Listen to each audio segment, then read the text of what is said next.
ফিলিস্তিনিদের উপর ইসরায়েলি বর্বরতায় বিশ্বজুড়েই নিন্দার ঝড় বইছে। স্থানীয় সময় বুধবার নিউ ইয়র্কে ট্রাম্প ভবনের সামনে অবস্থান নিয়ে প্রতিবাদ জানান আন্দোলনকারীরা। ইসরায়েলকে সন্ত্রাসী রাষ্ট্র আখ্যা দিয়ে নেতানিয়াহুকে সমর্থন দেয় ট্রাম্প প্রশাসনের সমালোচনা করেন তারা।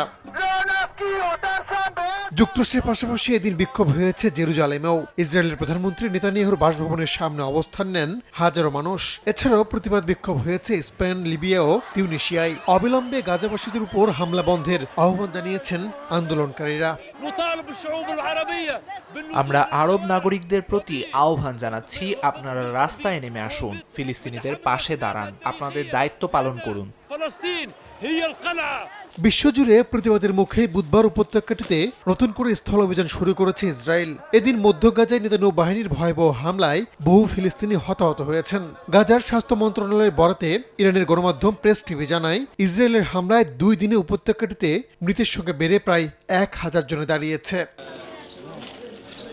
একই দিন গাজার দেইর আল বালাতে বোমা হামলায় প্রাণ হারিয়েছেন জাতিসংঘের এক ত্রাণকর্মী। এই হামলা আন্তর্জাতিক আইনের লঙ্ঘন বলে নিন্দা জানিয়েছে সংস্থাটি। যদিও এই ঘটনায় জড়িত থাকার কথা অস্বীকার করেছে ইসরায়েলের সামরিক বাহিনী। এদিন নেটজারিম করিডোরে অভিযান চালিয়ে ফের তা নিয়ন্ত্রণে নিয়েছে ইসরায়েলি সেনারা। জানুয়ারি যুদ্ধবিরতির সময় এই করিডোর থেকে সেনা প্রত্যাহার করে তেল আবিব।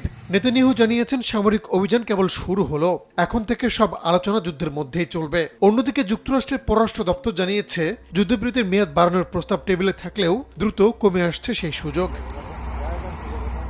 রাহানুল রানা, সময় সংবাদ।